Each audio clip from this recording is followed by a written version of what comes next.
can't hear him. Yes, I can hear you. Oh, there we go. Okay. Well, it's 9 o'clock. It looks like we have a quorum. So, Maria, will you call? I'm gonna call the meeting to order. And Maria, we have a roll call Yes.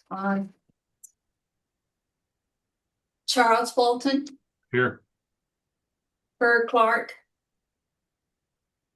Oh, Kirk, Ray, can we hear you, Kirk? I'm here. Jason Owen, Here. Mike Houston, Here. Jason Jones. Jason's out, excused. He has an emergency family medical. Okay. Dr. Anwar Ali Here. and Brandon Rusaman. I don't see Brandon, Okay. but we have a quorum. All right. Thank you, Chair Fulton. Okay. We're ready to go. Dr. Ali, would you bring our invocation for us? Excuse me? Would you pray for us? Sure. Happy to do it. Heavenly Father, guide this State Anatomical Advisory Committee and the Funeral Commission to take care of the citizens of Texas and show them dignity and respect for the great gift they've given us for science and research and medicine, and guide this committee and the commission in doing the right thing as we go forward. In your name we pray. Amen. Amen. And we'll do the pledges. You want me to pledge allegiance to the flag of our nation? I pledge allegiance to To the flag the of the United States of America and to the and to the republic, republic for which it stands, one nation, one nation, under God, indivisible, with liberty and justice for all. In honor of the Texas flag, Flag I pledge honor of the allegiance. Texas flag. I pledge allegiance to the Texas, to the flag, one state, one state, under God, one and indivisible. Okay. Okay, do we have any public comment? We have some guests. Let's see if you want to comment, raise your hand and we will unmute you, or you actually should be able to unmute yourself right now. So does anyone wish to speak? Okay, I want to make a comment here for the committee. Today, we're going to be moving forward. If anything goes over 10 minutes, we're going to assign it to a working group. We're not going to go 30 minutes on one deal. We cannot do that and keep not moving forward. But we got to get through the agenda. And today at 11:25, I've got to be out of this meeting. I've got a meeting with the university at 11:30. So here we go. So review and discuss reports and updates from work groups. I'm going to report on the work group from Plastination. Jason Jones did some good work on this, and he came up with some good stuff on it. Maria, I shared it in Google Docs. Can you share it on the screen? 1 second. I shared it. I have it up on my screen. So let me join the meeting real quick, and because I have it on my screen. Maybe Maria's faster than me. Sorry about that. Let's see.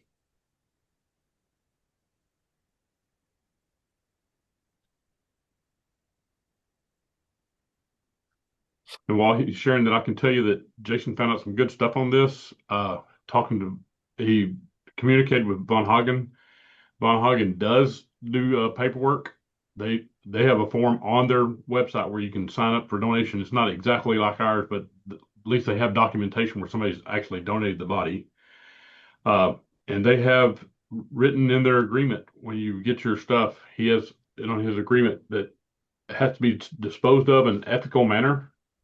And it includes that once you're done with the specimen, it has to be cremated and it has to be buried. So there you go. Good to know that. And you can see here, this is the document that he came up with, that the information he gave: commercially acquired plasmids, commercially acquired human skeletons, materials, teaching in the state of Texas must register with the commission by the direct producer or providing vendor distributing said material.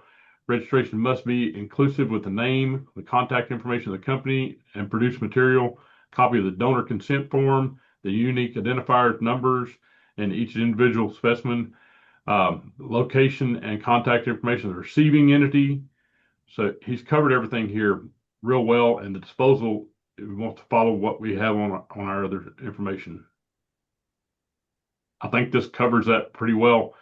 And it, and then we need to include in there that, if you're coming in with if you're bringing in the show to Fair Park, then you need to let us know that. And if we ask, we can ask to see the documentation of the donor forms. So, and I know you talked with Von Hagen in Germany. Yeah. I understand there were two other manufacturers of plastinated specimens in the United States. Do we know if I would presume they would collect that information as well? Yes, correct. Okay, good. So really the only people who wouldn't have it would be potential questionable sources. Let's just say that. Correct. That's correct. Bad players would not have it. Okay. Well, we'll give this to the commission staff. We now have a little bit of a bench to start working on this, and we're going to put this into a rule for y'all to consider at your next meeting. Can we handle it that way? Unless anybody has something else that is. Is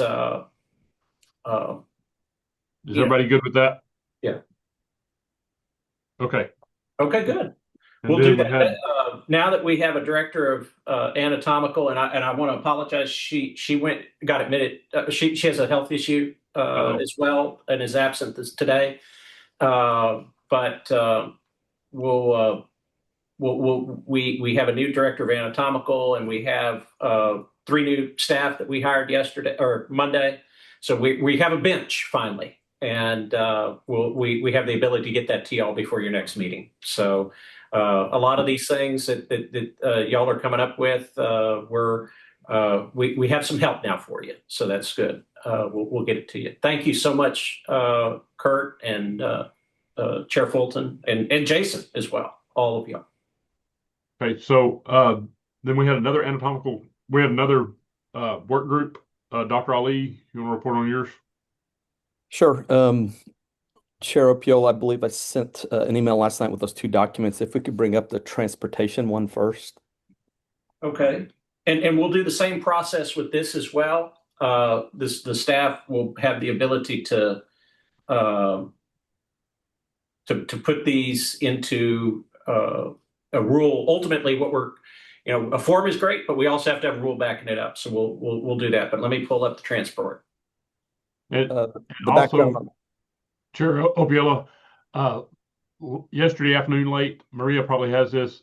Mandy sent us a deal on transportation that she had been working on when she was working with the legislature. Okay. When she was working on this, it was very detailed too. She just sent that to me yesterday, and I didn't see it till this morning, so I didn't get to get it to anybody. Okay, I don't have it either.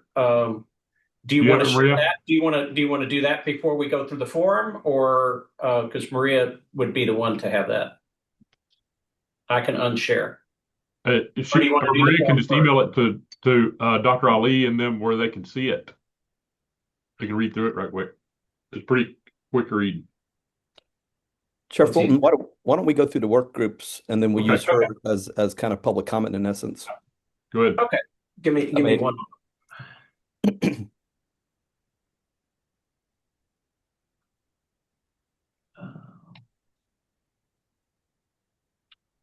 Serology. So on background, while you're bringing this up, the committee was to look at transportation, and some of the commissioners had brought up concerns about some of the randomness of some of the transportation groups, and to try to bring dignity and respect to that. So our group with Mike Houston and Kurt Clark, we're looking at transportation and making sure that we could provide something to the group to look at. Kind of the concept overall is you have common couriers like airlines, those kind of things. That's out of our purview. They have federal groups that watch them, and they have their own rules and everything. You're not going to have them register. Southwest Airlines is probably not going to register with us. This is more looking at private couriers. So there's a group that's exempt, and as we make this a little bit larger, we'll be able to see what we kind of put together here.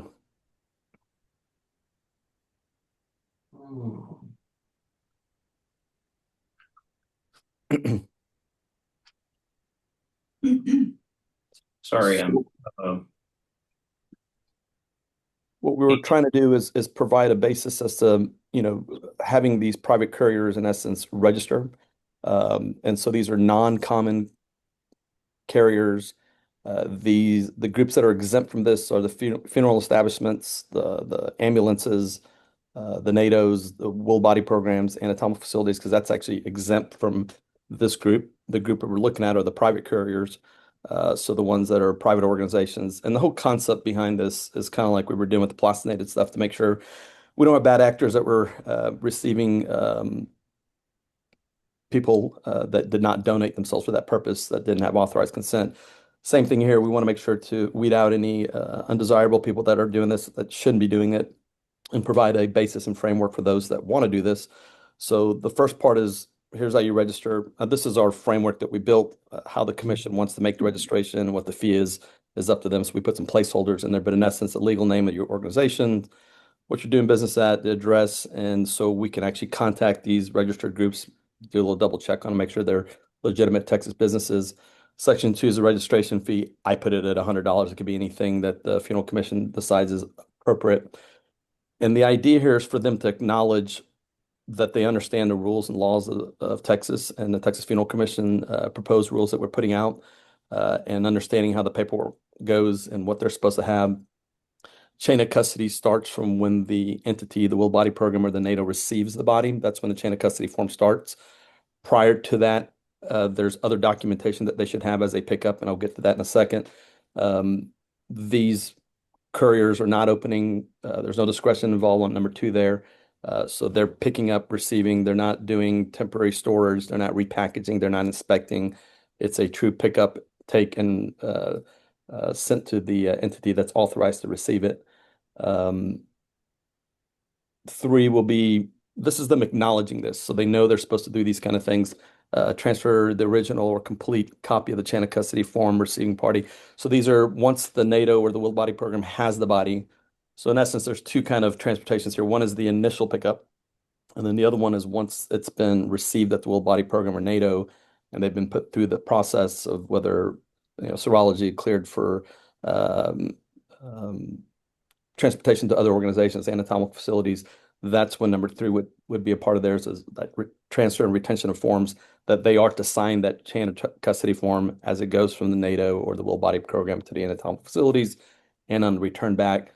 They understand what label needs to be put on the boxes or the bags as they're moved around.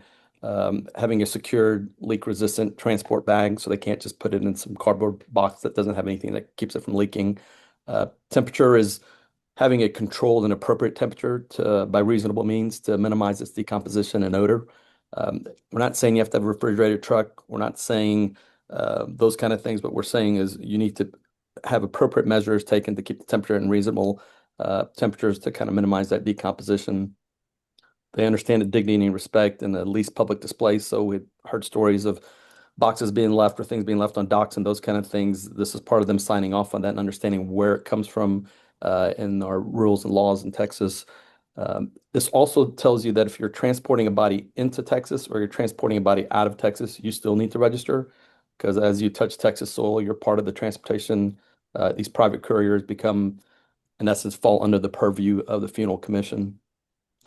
One of the things we had talked about, I think, Chair Opila, you had brought this up, if a police officer pulls one of these private couriers over, what should they have on them to show that what they have in the back of the vehicle is appropriate? They have the, in essence, authority to carry this specimen. So that's number 9.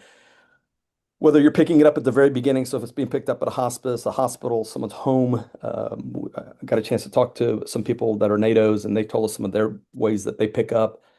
You need to have at minimum one type of document showing that where you've picked up initially, and as you're delivering it to will body program or NATO, whether it's the consent paperwork, whether it's the witness removal documentation or the chain of custody form. If that's what you start off with, you certainly can.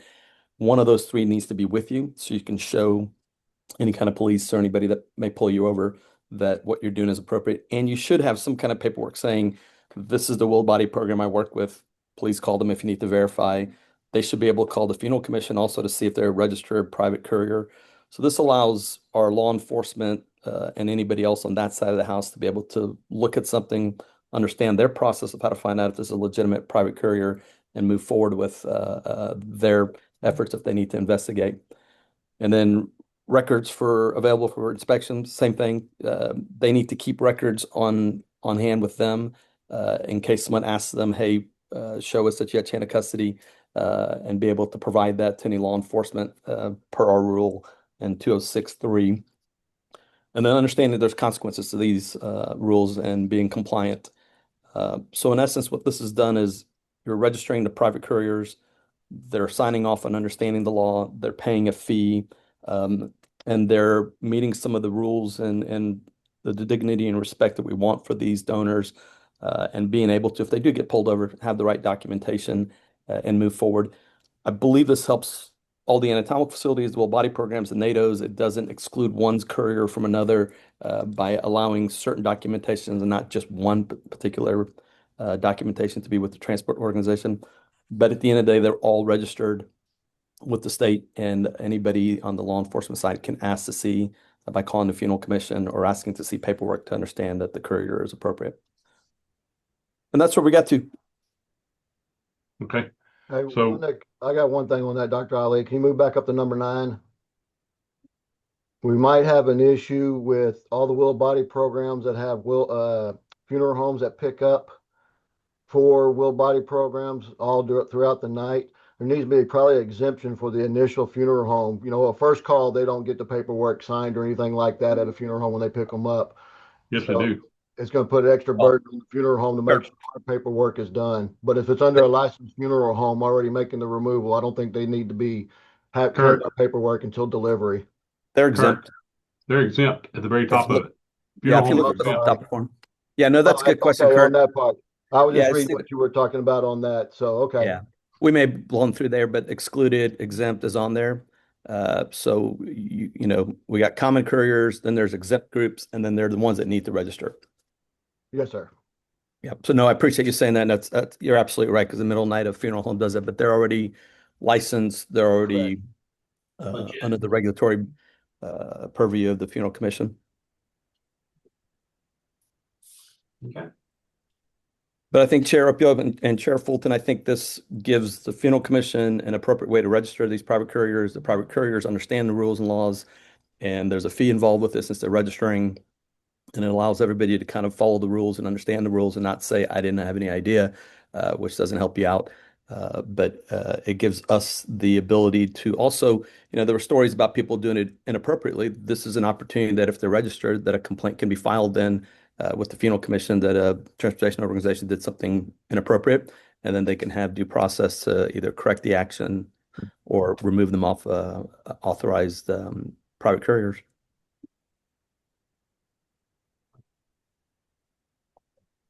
And thank you, Mike, and I appreciate you getting one of your colleagues on the line yesterday to get their input. That was actually very helpful, and everybody else that was involved in this group. Would we also exempt the actual will body programs and the NATOs themselves if they're transporting? Like I could see a university, you know, transporting from one institution to another within their system. Is that? Yep. Yes, sir. It's in the exempt part there. A registered will body program or NATO or an anatomical facility. They're already registered. They're already inspected. They're already filed with the state. Oh, I see. I see. Great. Perfect. Okay, Yeah, so great question. so anybody have any more questions on this? So we'll propose this to staff to come up with a rule for us. Help us with a rule. Sounds Yes. great. Work. Thank you. It was a lot of good work got done this week. That's Kept what it the under 10 extended minutes. holiday weekend gets you, doesn't it? So let's see. I'm going to share now what Mandy sent y'all yesterday. Let me figure out how to do that. Here we go. So this was the language. Okay, there we go.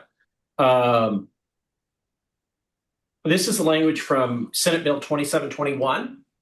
This is the House Committee report language. I think y'all had seen that in May. I think I sent copies to all of you of that language, of the whole bill, but she pulled out the system that the legislature devised last cycle.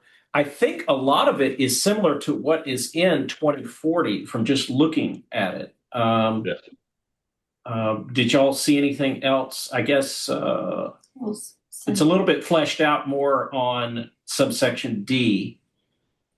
Did y'all see anything in here that would be helpful to y'all?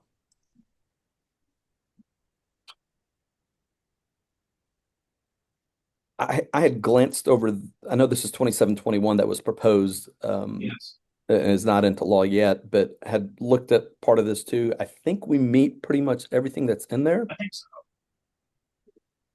so. I think everything's here. Yeah, and the chief concern I know was raised in a prior meeting was the whole identification of names with HIPAA and other things like that. And so that's something that's in the law right now that would have been carried over in that bill, but perhaps next session y'all need to work with the legislature to comport whatever we do to federal law. So, and can I clarify on the HIPAA part? That was another discussion we had yesterday with this transportation, is the initial pickup of the donor may have that information, possibly with the patient, the donor or the transportation organization, all the way to the point where it gets to the Willed Body Program or NATO.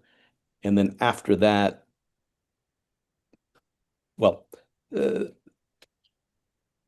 trying to figure out how to work this HIPAA in there along with the bill, because I get it on the front end when the donor is being received before it's taken into the chain of custody of a Willed Body Program or NATO.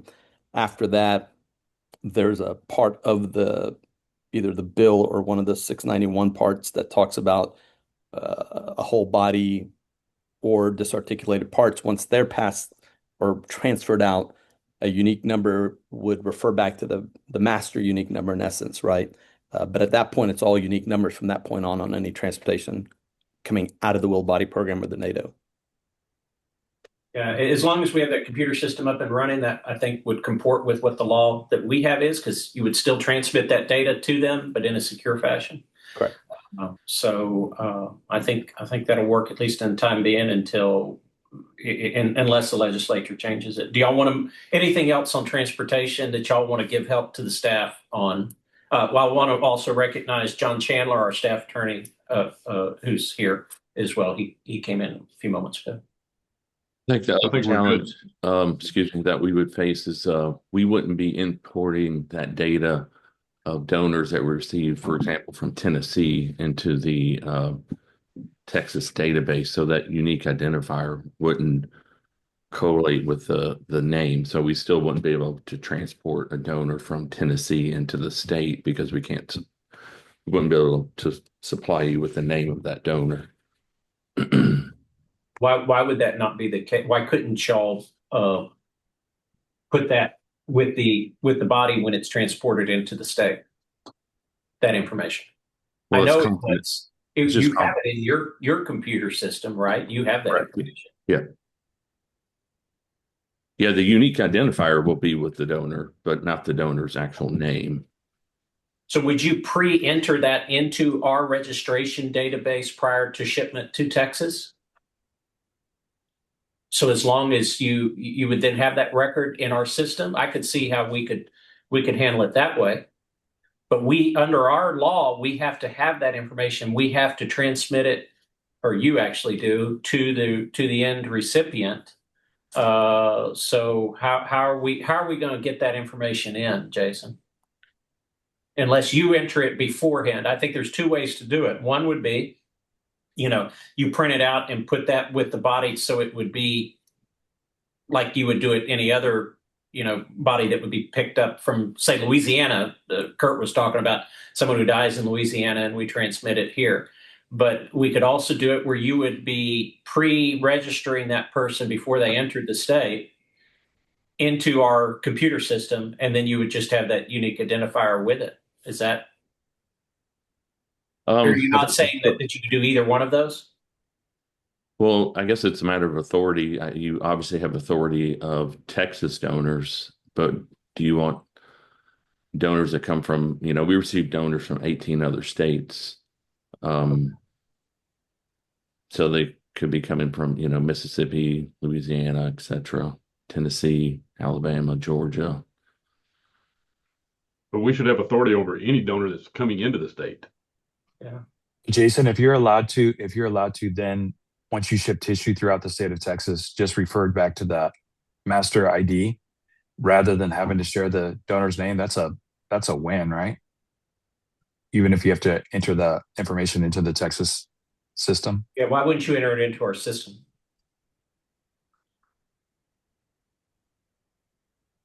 How would we know who that person is? So say I'm just using, what if Tennessee Highway Patrol calls us and says, this guy said that he's coming to Texas. They call the commission says, we don't have any record of it.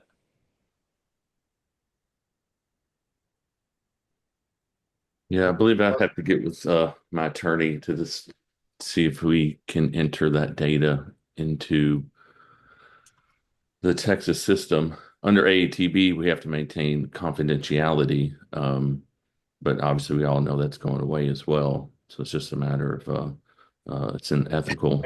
You're starting with a state agency. I mean, yeah, it's not like it's. Hey, Jason, on us, like if I get a death in Louisiana, bring into Texas, we got to email them saying, hey, this John Doe's coming in, such and such where he passed, coming into our facility, and then we register them.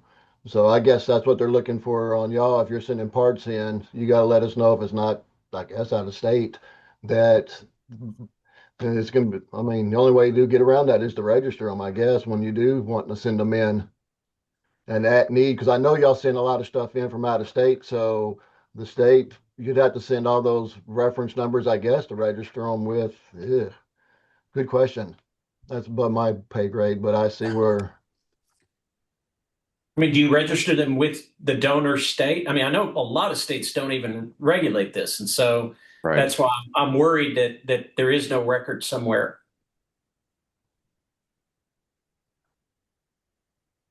Well, for us, again, the record is the unique identifier that we have within our database that ties it back to that donor's name. So it could be, we can always get that information.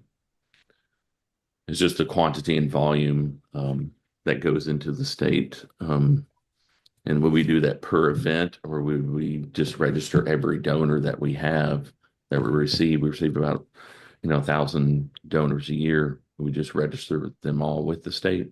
Yes. I mean, you could do a bulk upload to us of some sort, and then have the information in the system, and then when that record number, if it's easier to do it all at once versus on each individual case. Right.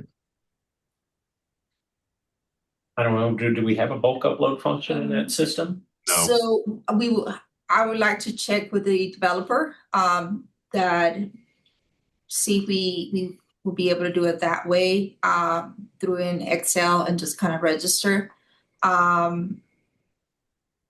Since that is a good point. And if we don't have it that way, we will have to see if we can just start managing that way, so that if it's past a certain amount of donors, then you guys have the option of doing it through a spreadsheet, or however you're wanting to refer that to us. I mean, the legislature tells us we have to have the name, race, and ethnicity, sex, age, and place, and reported cause of death, and any other information for identifying the person. So I don't know how we would require that of everybody else, but not y'all. And it's for any specimen that's transported in this state. And doesn't it also, I don't see it here, but didn't it say that the anatomical facility? Let me get you to 2040 real quick. If you, I displayed this before.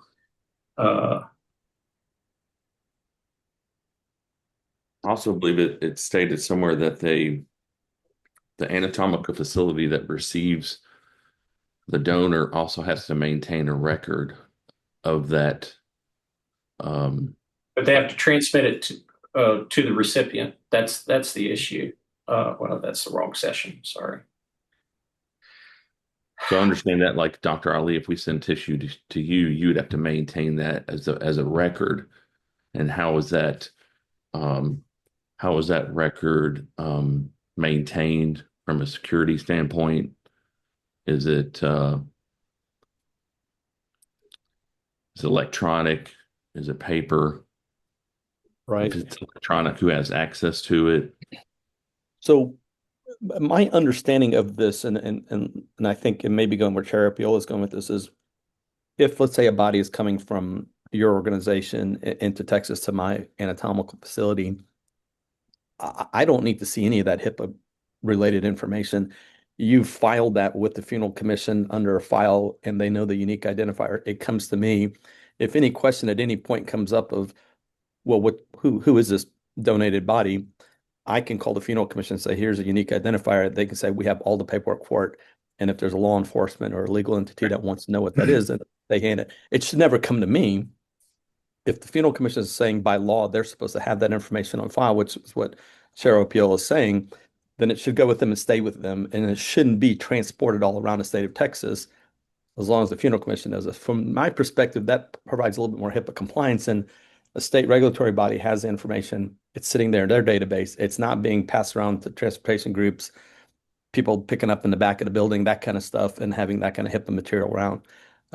That's how I would expect it. I've never had names ever. It's always been a unique identifier. Now, if I wanted to have medical history because I want to know if this guy's had a total hip replacement before or anything like that, that's fine. And even a serology, obviously, all that has a unique identifier on it. It doesn't have the donor name on there. That's how I'm seeing the rule, Jason. Yeah, and I totally agree with that. And then under 691.031F, it says the sender and receiver of each body or anatomical specimen shall file the records under this section in accordance with the commission rules. So to me, that means that you, as a med to market, would also have to maintain those records, which I don't feel is appropriate. And I agree with what you just said. But we talked about that with the computer system, that if you put that in the system when you bring that body into the state, it's filed. So you met the obligation for you met the obligation for Aaron as a facility owner. Everybody has that because they're already on file. Okay. So it says the sender and receiver of each anatomical specimen shall file the records. Correct. Med markets, the receiver, they don't need to maintain the records because it's kept in the state database. It's already all they're filed for doing all is of us. they're acknowledging the receipt. You remember if you look at E, that you have the sender shall safely convey to the institution who the body is sent the description, and the person receiving the body shall immediately and safely transmit to the sender a receipt showing the full terms of the description furnished by the sender. That's the record he's doing. He's clicking through. When he receives it, he verifies he received Jane Doe, and that is the one that he received. He clicks it in the system. That's his record that he's putting in. Okay. I'm just trying to make this as simple as possible. Yeah. I have a suggestion. Maybe we could consider having to Jason's earlier point about 1,000 donors and that sort of thing. If there's 1,000 donors, there's potentially way more items, way more pieces of tissue shipping into the state. Maybe we have is it possible to have a streamlined version of this for tissue that's shipped into the state so that the state still has everything that they need, but it's way more streamlined potentially than what would be required for donors? Well, but it's body or anatomical specimen. It's not just the body. It's also any specimen derived from that body. So I think we have to have all of this information under the current statute. Then I guess my ask would be we streamline it as much as possible for anything. I mean, it is going to be a lot of data entry for you guys. That's why we're going to talk with the developer about getting a spreadsheet format that you put that in. Yeah, because is it Mike and Jason, a lot of your donors won't even come back to Texas. So all that stuff you upload, some of it might not even be if you send your whole list. So do y'all, I mean, y'all don't send everything into Texas. Y'all send it that. So it's gonna have to be streamlined from both ends, I guess, where y'all, just the donors y'all gonna send in or the specimens. Yeah, so the first thought in terms of doing a bulk upload for each donor is not going to work, because if it's also the anatomical specimen, that would be for that particular event, and then we would have a some kind of a, I guess, a spreadsheet that would have the unique identifier and all that other information that's needed sent with that particular event. Jason, why don't you meet with Maria and just tell us what you need, and we'll make it. We'll do our best. Not we will, but we will do our best to make it happen. Right. Okay. But I don't see a carve out for, specimens for an event. Then that would be a carve out for everybody, and that's not not what the legislature said. Each body or anatomical specimen. I think the legislature wants us to know what's moving around in the state. Yeah, and I'm not trying to look for a carve out. I'm just trying to meet the law and do the right thing, do what we're supposed to do. Yeah. Okay.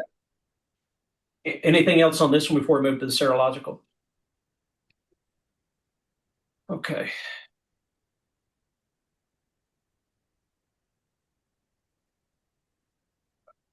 Figure out how to make this. We're ready to move forward. Serological. So our work group put this together, and there's just a little background to understand how these labs are worked on hepatitis B, C, and HIV. It's actually kind of interesting, the whole way the lab determines the presence of these viruses is they take part of the DNA or the RNA, and then they do some pretty cool tricks to it and take a tiny little piece and make billions of pieces out of it, in essence, replicate it to the point that it's detectable, and then they tag onto it a little indicator to be able to see if it's positive or negative. So that's the background on this stuff. What I have learned from our Will-bodied colleagues in other organizations and an infectious disease gentleman I spoke to yesterday also is when you go through the embalm process, and this is the idea of categorizing these bodies embalmed versus non-embalmed. And I won't use the term fresh frozen, I'll just say embalmed and non-embalmed. But in the embalm process, and I have all the documentation at the bottom of this with our work group that goes to the literature, medical literature that talks about how it's inactivated, that when they're embalmed and they're formalin fixed, whether it's phenols or formaldehydes, that the virus is in essence killed off, that they can't detect anything out of it. Time, number one, is one of the elements that kills off the virus. And obviously, if they're formaldehyde or embalmed, that eliminates the viruses. And so when you do the PCR testing on these embalmed, if you could even get a sample out, that would show negative. And so it just gives a background on the fixation process, what it does, what you need to look out for. It always talks about you should always be using PPE precautions. So whether the history says they didn't have hepatitis or HIV, I know from a physician, I've got a lot of history that comes to me that is not correct, that there is people that may have these infectious processes without knowing, or they don't tell you. But this helps out the Will-body programs in the fact that the vast majority of them are embalmed. And when they're embalmed, serology is not needed. And then if they're going to hold any for non-embalmed, then they already have the process of doing serology. So the NATOs, I think that's 100%. We all do serology because 99% of ours is usually not formaldehyde or embalmed, I should say. So this covers both groups in essence. If you're going to embalm, you don't have to do serology. If you're doing a non-embalmed donor, you need to do serology. The other part is the CLIA certified versus not CLIA certified. I had a nice discussion with Dr. Gilbert there at Texas Tech. And the CLIA certified is kind of in essence the highest rating for a lab to say that we do this process appropriately. We know what we're doing, those kind of things. Some of the universities will send it to their own labs where they're learning new processes, doing new research, and understanding how to do these labs. And they're not CLIA certified, but they're at the medical university, they're at hospitals, they're appropriate labs where other labs are sent on living patients. And so from my perspective, I don't want to exclude them for not being able to use their own laboratories. But what we're saying here is we recommend you use a CLIA certified lab. And if you're not, give some kind of documentation as to why you're not using that, right? We use our own university-based lab. I think that should be appropriate enough for the funeral commission to feel comfortable that the serology is being done appropriately. So kind of in quick summary, embalmed, you don't need serology. Unembalmed, you need to do serology. CLIA certified, we recommend. Internal labs, such as at a medical school or a university, can be allowed. Show some documentation about the process, and there's all the references at the bottom from medical journals as to the viability of these viruses after embalming. I Anybody got any 100% back Dr. Ali on this. Great job, sir. No, thank you. I think it was good. I learned a lot. I've done lots of PCR testing, but I hadn't actually gone through the actual process of how PCR works. So pretty cool stuff that they've created. Anybody have any other questions? I have a question for Kurt Yes, sir. regarding the will body programs that use that in-house lab. Is there enough separation between the two entities so that nobody could ever say, hey, there's potential conflict of interest regarding who's overseeing the testing and that sort of thing? Not what we're one of the ones so we use Herman Hospital. That's where our residents are. That's who we're attached and everything. They do all our blood work. One of them that I think is the Hep B that is not CLIA certified.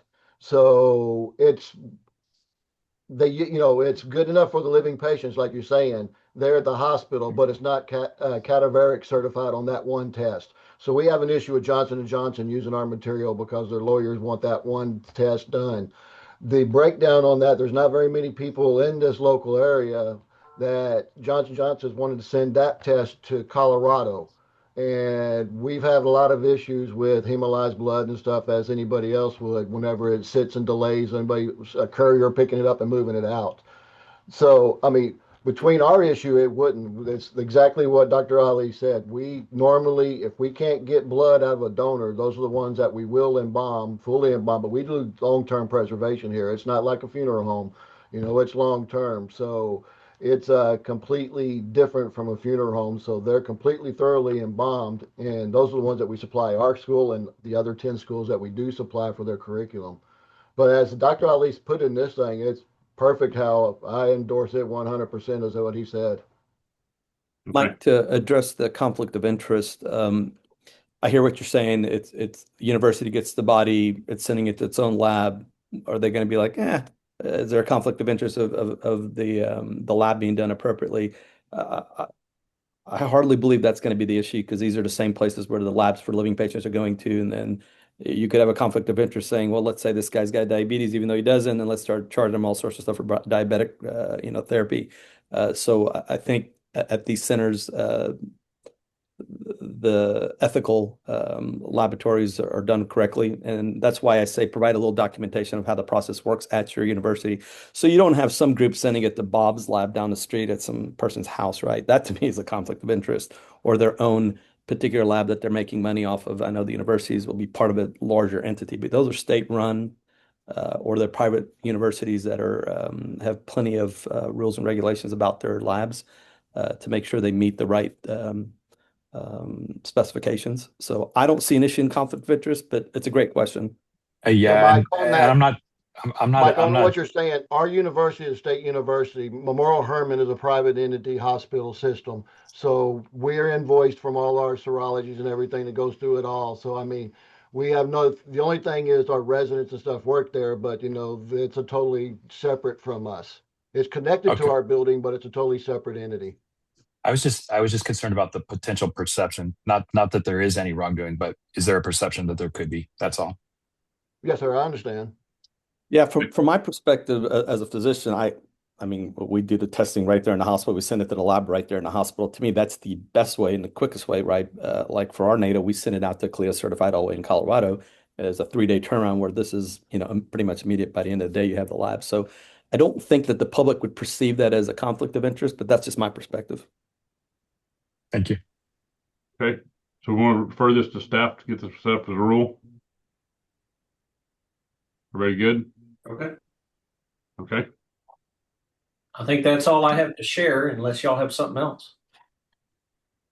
So, the next thing on the agenda, we were talking about, proposed minimum standards for hotel and convention center and meetings facilities.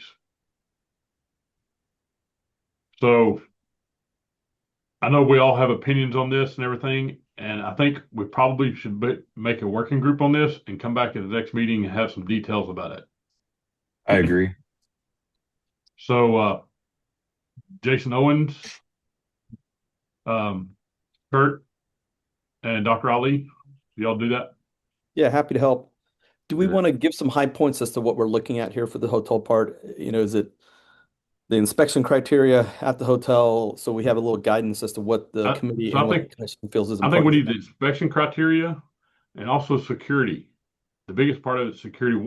Like, and this is just my opinion. So if you're gonna have this stuff there, especially if it has to be there overnight, what are you gonna do with it overnight? But usually that kind of stuff in there would be done in one day and done. But need security, some kind of security where not just anybody and everybody walking in and out of there and seeing what's going on. Yeah, and from my perspective, Chair Fulton, we don't want to make it so onerous for a hotel or in a convention center to do these, but we want them to all follow the same rules, right? If my anatomical facility has to have, A through Z done, then you're not going to need to do A through Z also, right? There's no carve outs like we were just saying in one of the other work groups I had beforehand. And so my concept is you follow the same kind of philosophy here, right? Consent, appropriate person, right? So authorized donor, authorized recipient, authorized use, authorized entity, right? So what we're looking at is the authorized entity part of this, right? So if it's the right people ordering, it's coming from the right will body program or NATO, and it's being transported correctly, then it's really the facility, right? And how it's run and the process of the inspection and the security that you were talking about. And from my perspective, just like the will body programs have to meet all those inspection criteria, so should any of these non-purpose built facilities, right? So it's not to hold them back, it's to make sure they meet the same standards as everybody else. And so I think that's what the work group should focus on is what does that look like? What does the inspection look like? What things need to happen? What records do they need to keep? Who's on the hook there? Can they be inspected in an appropriate amount of time before the event? Because I know a lot of tissues move to some of these places to have these events done. And how is it cleaned after the event?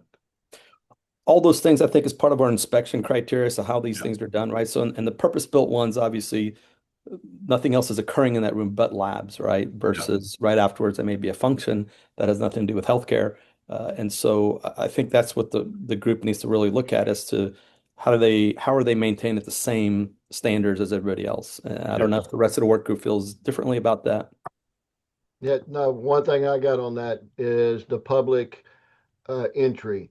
I mean, I've been doing this for a long time. We've had a lot of issues with ballroom 1 having cadavers in it, ballroom 2 have a reception for something, and they've had people walking into ballroom 1 and seeing it from the reception. So the entities or the ballrooms or the hotels, that's the biggest thing that I think about is how you're going to keep it separated from the public just walking in.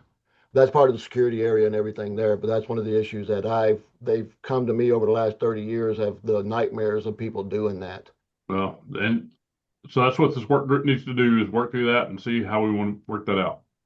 Can you guys share that with us in advance of the next meeting so that we can take a look at what you have?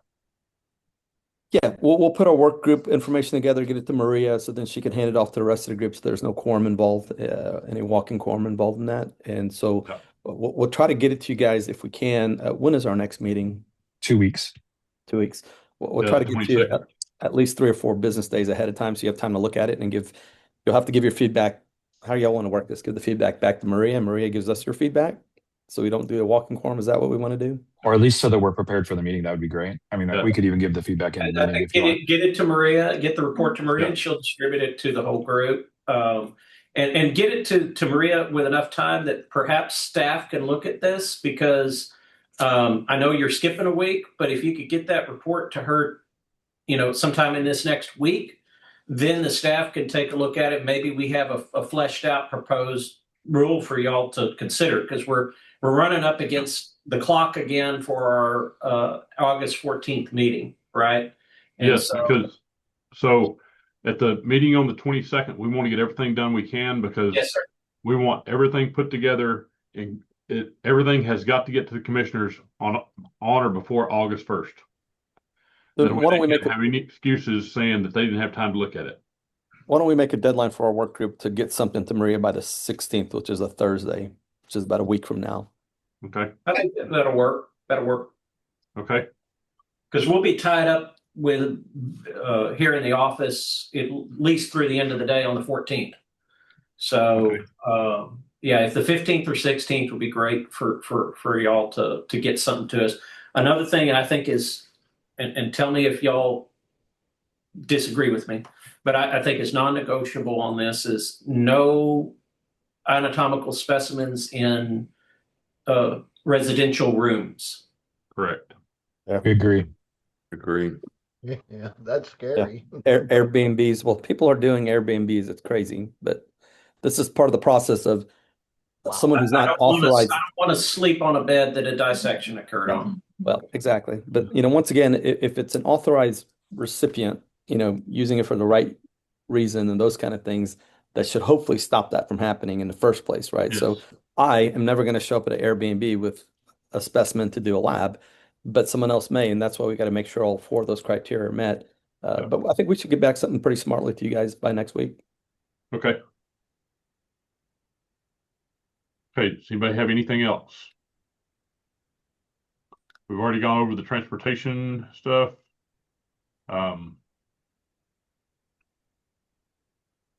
Anything else on your end? Informational document. We never got the informational document from you guys, did we? The final one, because we had one prepared by Dr. Ali, and then I think somebody else on the committee had worked on it as well. You remember, this was at the end of May. We had gotten something from Dr. Ali. This is the requirement under 6910225 of the Health and Safety Code that we have to post on our website and distribute to people about their options, right?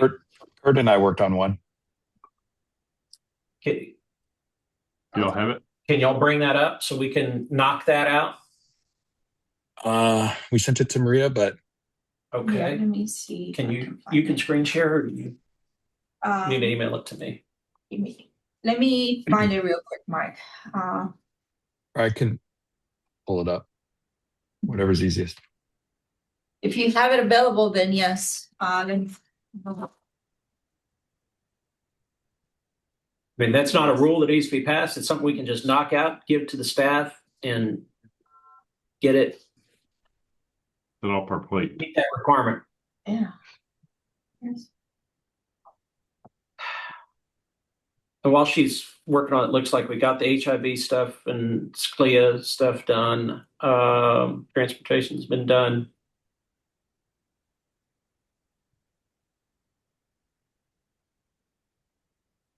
I'll look and see Y'all if I had can on there, find. how is this different? Item 10 on the agenda, how is that different than item 8? I don't think it is. I think Okay.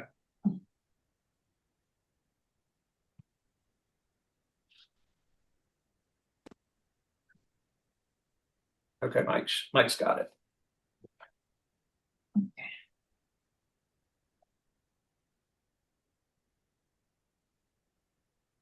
There we go.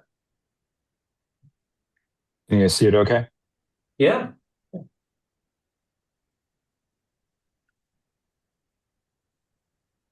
So really the only feedback is we have it broken up kind of into you can see down here, return of remains, use of donation, cost and logistics, program qualifications and compliance. We got some feedback that we originally had this specific to Texas donors, but we just took out the word Texas, so it's all donors. And then we were working on potentially rearranging the order of this, but we couldn't really get it to fit. So that's kind of where we're at right now. Does anyone have any suggestions for this one? Do you have the initial informational one pager that I wrote up by any chance, Maria? I'm just trying to see if I for some reason I can't find it in my computer, and maybe because I labeled it differently.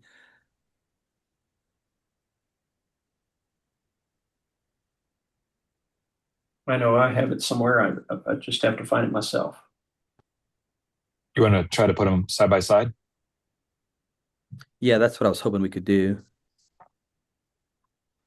I don't know why I can't find it on my computer.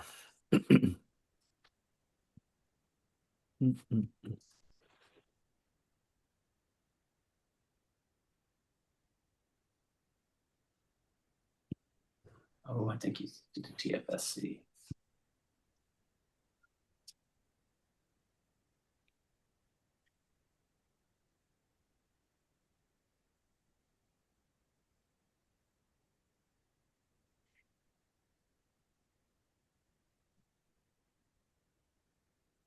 And Brandon, just for the record, Brandon's with us now. I see. Welcome. Thanks, sir.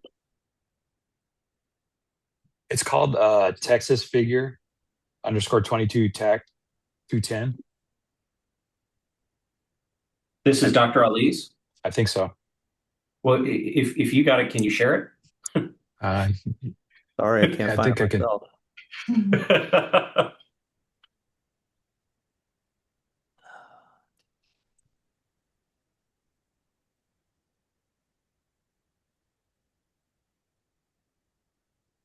Oh, okay. There we go. No. That's the one that we approved at our Yeah, that's donor form. yeah, that's the donor form.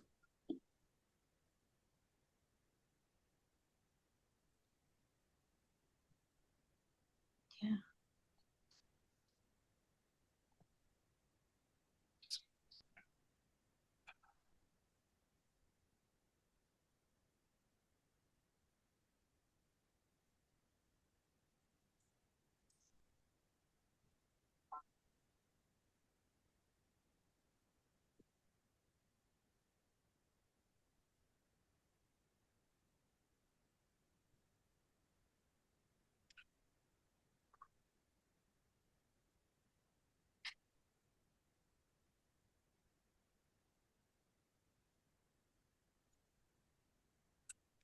Maria, is it okay if I email you this form and then you guys can pull it up and put them side by side when we find the other one?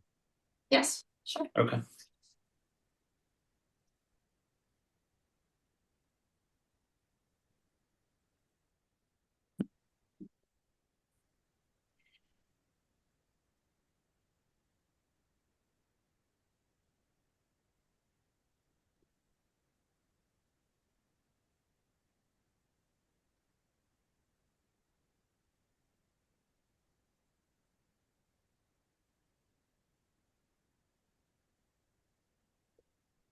Oh, I think I found it. Maria has it. Yeah. And it was for Group 2 motion brief public information document. Okay. So let me, Yeah, I found it too. Anatomical donation in Texas, a guide to your options is I think how I labeled it. yeah. No. So mm, Can two people share at the same time so it's side by side or no? no. Okay. Um,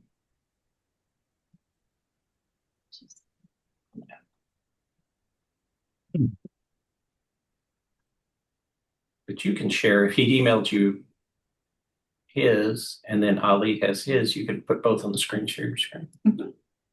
Okay. Does it say it has to be one page? I think mine may have gone into 2 pages.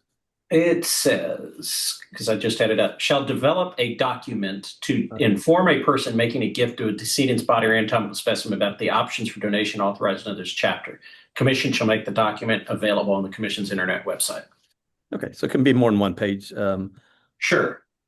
Yeah, I found the one that I think I had created a while ago here. Maria, I think you found it too. yes, you should, Yeah, that's the correct one that you have up there. okay.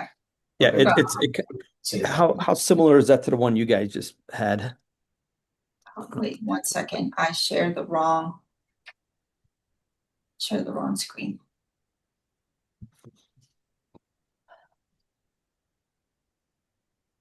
I think it probably makes sense for us to consider both options, Dr. Ali, and come back next time ready to talk about them.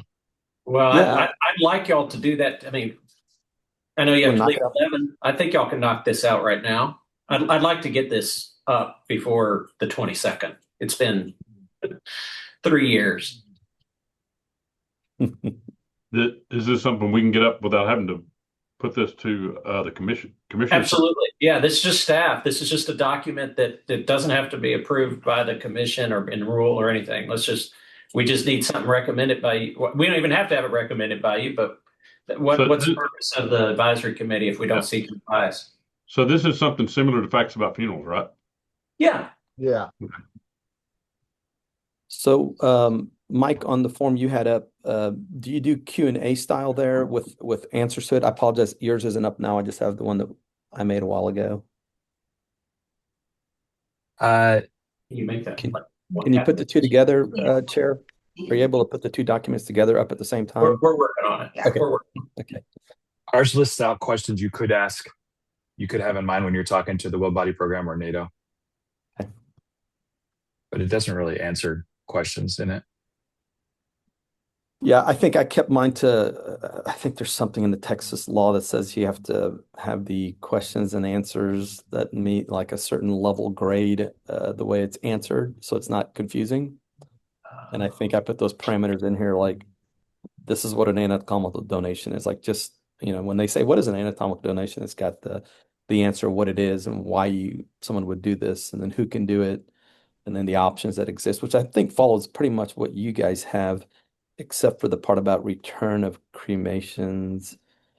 Let's see. Actually, on yours too, Dr. Ali, number 2, on the after death, we don't accept medical power of attorney because, once they pass, that's not legally binding. Yeah. So it has to be Correct. the legal next of kin. Yeah, so that's in there too. So on yours, you have The second what a Will page. Body Program is, what a NATO is. I don't know if it talks about anatomical facilities because that's really the end usage, if that's the correct phrase. I bet you we can blend these two together pretty easily. On my number 3, I put the Will Body Program, the NATOs, the anatomical facility. Also, I put forensic science, search and rescue, eye and tissue banks. And then what happens after? So on yours with the questions, are the questions answered anywhere? No. Okay. As it says right above it, though, these are questions to consider. So to talk to your organization I got you. about. Yeah, because every will body program is different on what they do from disposition to everything. So, but there on number 2, right there, who can make a donation on yours after a person's death, the donation be made by the following party, person donor authorized to make the deal their medical power of attorney. Most will body programs is going to be the legal next of kin. Now, the medical power of attorney, before they die, our lawyer said they can make it on their behalf, but once they pass a medical power of attorney, we will not accept. Okay. So I don't know how we word that, just because it will be confusing, because some will body programs will not accept with that medical power of attorney to be arguments, because we already have an issue with that right now. Right. I think with the medical power of attorney is that decision's made, paperwork, consents, all that stuff is done before they pass through the medical power of attorney. But you're right, once they pass, it has to be in that order of spouse, adult, children, parents, all the way through.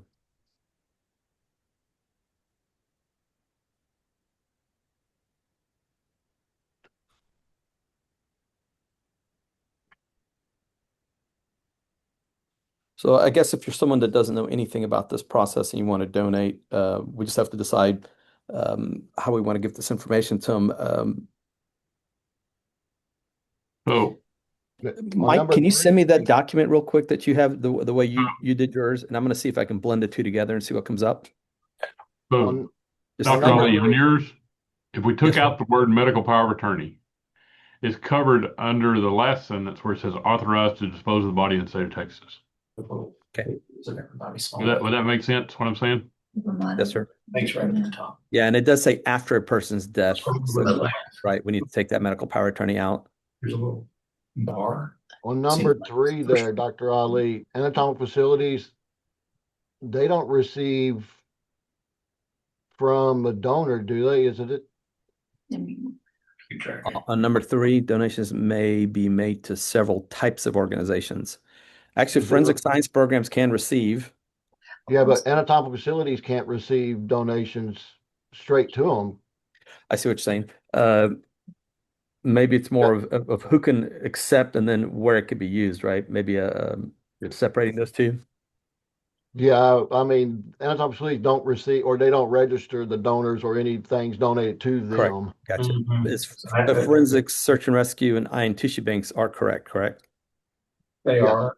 They're under So- 692A. Right. I don't know if you can see it. Someone had their hand up. I can't see it on the screen anymore. Christina Strong. Eric, I'm sorry to interrupt, but with regard to Texas's Uniform Anatomical Gift Act, if I'm not mistaken, medical power of attorneys can make gifts postmortem as well, and that they're actually top of the list. So I think it's correctly reflected here. We need to double check, but the Uniform Anatomical Gift Act is the one place where a medical power of attorney can make a postmortem decision. Yeah, I think So that's Just different from a power of peek at attorney. it. Right. And I Right, think it it's has to be an medical. healthcare agent who was appointed by the donor during their life to make medical decisions. I'll double check that for you and send a chat to Eric as well. But Why don't you send it to Maria because their staff is preparing the document. great, thank you. I'll do that. Yeah, because I would like to send it to our lawyer too, because we were instructed that once they pass a medical power attorney, we can get the paperwork ahead of time, but not after. that's So if even it does say that, that will help us out too. Thank you. Thank you. I'll that's do even that. that's even one of the questions on the national board for the funeral directors. All power of attorney cease at time of death. But they do not under the Anatomical Gift Act. They're specifically statutorily exempted from that because they're Okay. top of the line for making postmortem decisions. Okay. Okay, so, but I'll send it to you and make sure that that's true in Texas as well. Thanks. Yeah, so if we look at 692A005, manner of making an anatomical gift. Wait, after a donor's death. Hold on. I thought I just saw it. That's where you ought to look. Yeah. Mending or revoking before. I lost it, but I'll do some quick research while y'all are talking about this. Y'all keep talking about what Thank you. y'all want in there.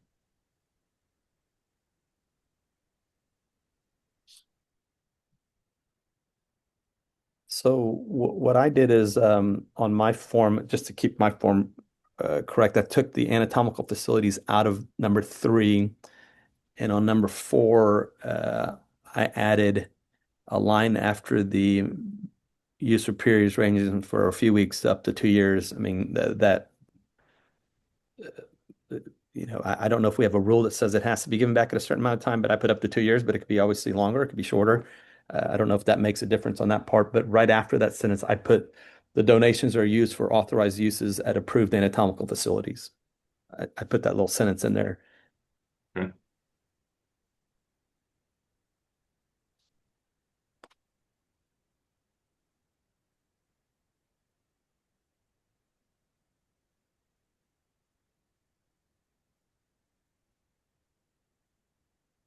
Mike, were you able to send that to me by email? Did you get it? Let me check, sir. It's to your TFSE email. Yes, sir. Yep, got it. No, that's not it. I don't have a TFSC email. Oh, there it is. I got you. Let me download this and see if I can blend the two together.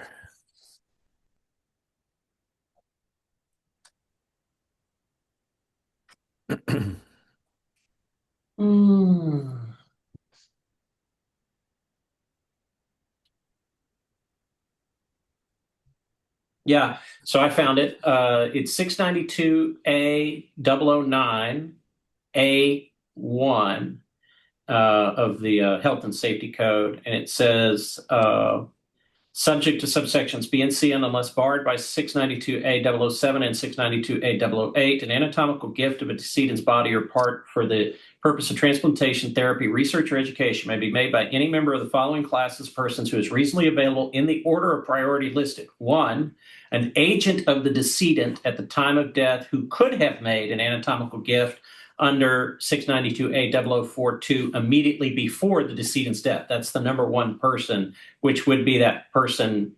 It's the agent of the decedent, would be person with the power of attorney who could have made it before death. So they have a specific loophole to the expiration of the power of attorney in here. Now let's see, subject to B and C. B and C just says if there's more than one and they know of an objection by a member of the class, the gift may be made only by a majority vote of the people listed, which is the power of attorney, the spouse, the adult children, parents, adult siblings, grandchildren, grandparents, an adult who exhibited special care and concern for the decedent. So you don't even have to be a power of attorney. You just be some person, Maybe a hospital caregiver, just take care of them. and a person acting as a guardian, a hospital administrator can make that decision. Wow. And any other person having the authority to dispose of the decedent's body.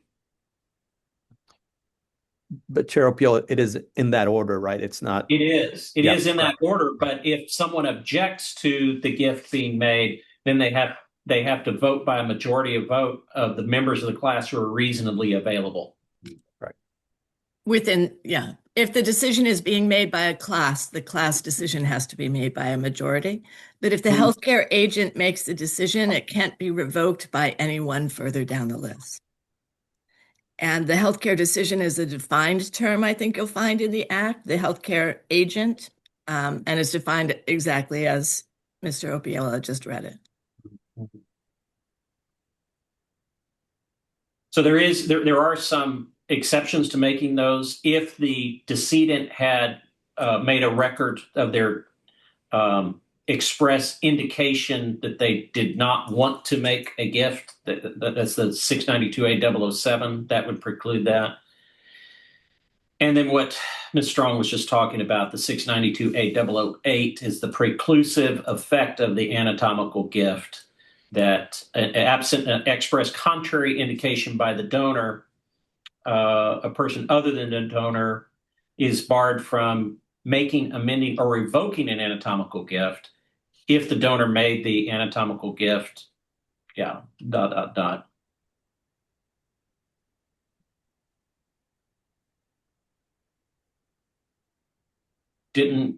Before reading this today, didn't realize that was so broad.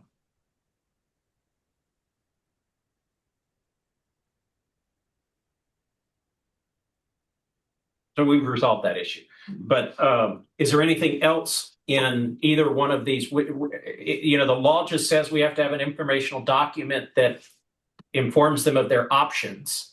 I would think that the options include places other than the Will, Body, and NATO organizations, because the 692A carve out for forensic science, search and rescue, and eye and tissue bank. So I think they would need to be added to the form on the left.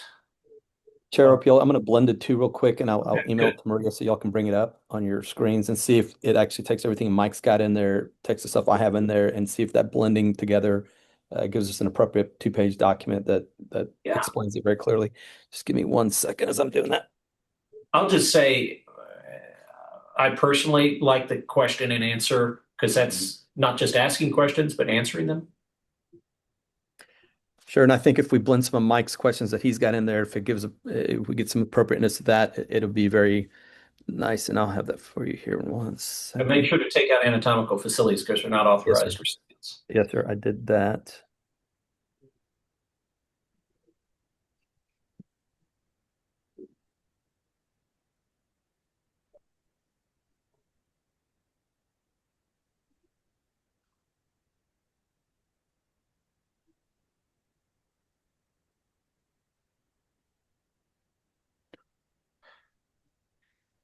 Is there anything major in this that we did not hit on giving information to the public?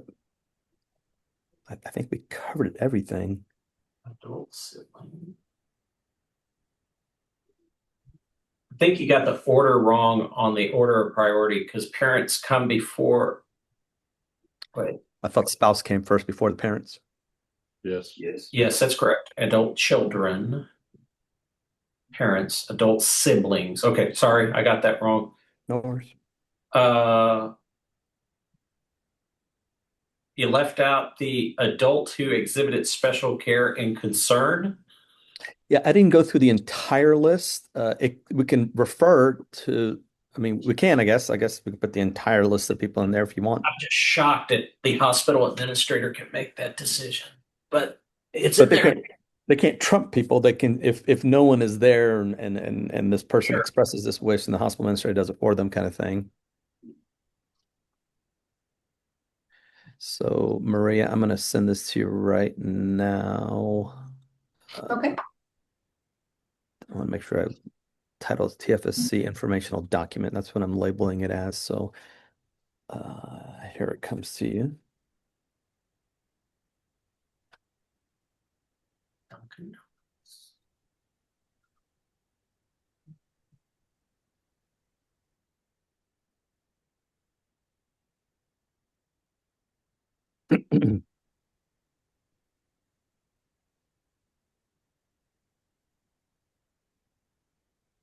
Chair Fulton, while we're working on that, I don't see anything else on the agenda. Do you that we? When we're done with this, we're done. Okay. Maria and Chair Opiola, you should have it in your inbox here. Okay. Unless there's anything else, I guess, that we haven't thought of that you guys need to consider. I've worked you guys hard for the last 3 months, so I don't know that you want to volunteer any other issues, but So for action items for next week is a couple of the work groups getting their information. And Maria and Chair Opiola, I know some of the commissioners expressed their concerns about getting documents the night before all these proposed rules. Can we make sure that when we have our finalized proposed rules and they're distributed to them with plenty of time for them to review for your next funeral commission meeting, that we also as the committee get those finalized proposed rules? absolutely. Please. Absolutely. So the process going forward is staff's going to work on this stuff, and then we have to do our statutory early stakeholder input meeting, and we're going to do that as soon as possible after we finalize that. So probably that following week after your meeting on the 22nd, we'll do that stakeholder meeting. That way we have enough time to get any comments integrated from that stakeholder meeting into the documents before we send them out to the commissioners and to y'all.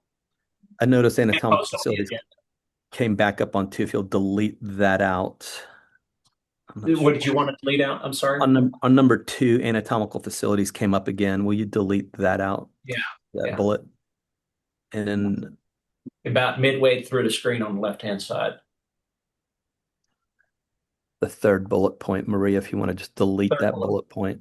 Third bullet point, this one? Yep, just take that whole bullet out.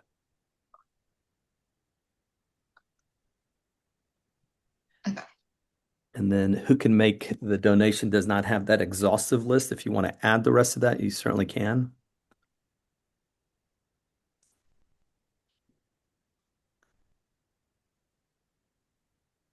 Okay. I recommend put them all on there because then it clarifies, because we get calls from nursing homes with no legal next of kin for some of these people and they want to donate.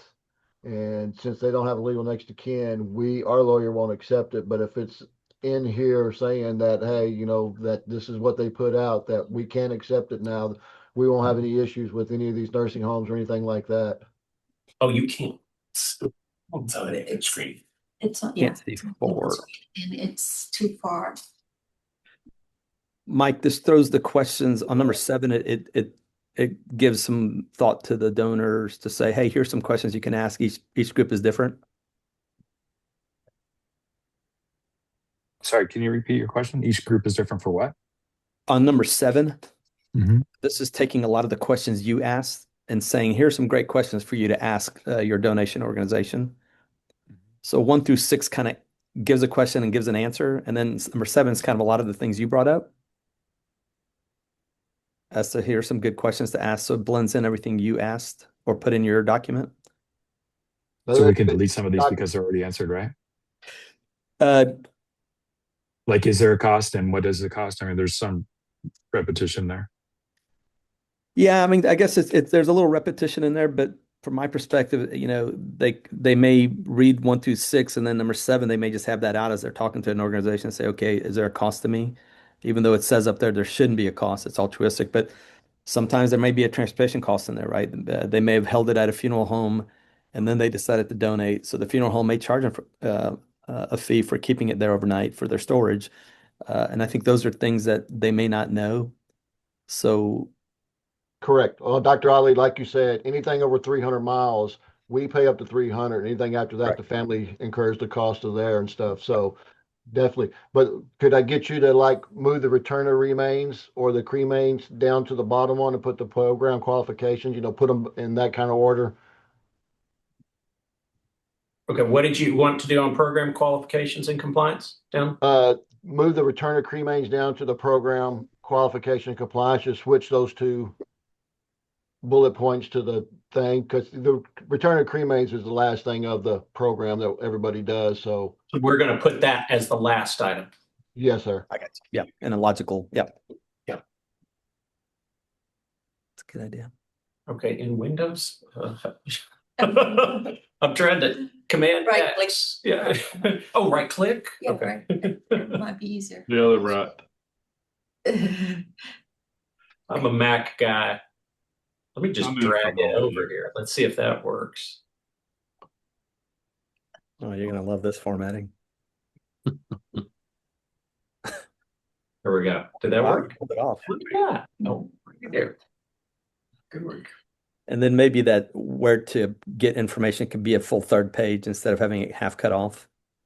Like maybe just throw Yeah. a couple enters and push that where to get more information to We'll the make it 3rd page. a 3rd page. Yeah, I'm whatever fine. is appropriate for the public to follow. There we I go. think Perfect. Kurt requested that the program qualifications be the first subsection there. Okay. Now that I've learned to move, well, or not.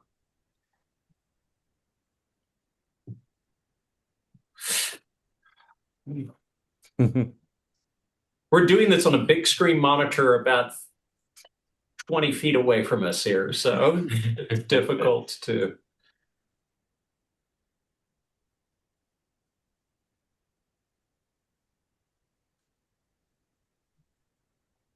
There we go. And Chair Appeal, I guess the only other thing is on the who can make a donation on number 3, if you want to add the exhaustive list of everybody. I don't know. I already did it. Okay, lovely. Anything else, guys? We have like questions for the TFSC or complaints or whatever. We have that at the bottom right, I guess. Yeah, it's on We the do. 3rd page. Very bottom. It's that Yeah. last page. Okay, cool.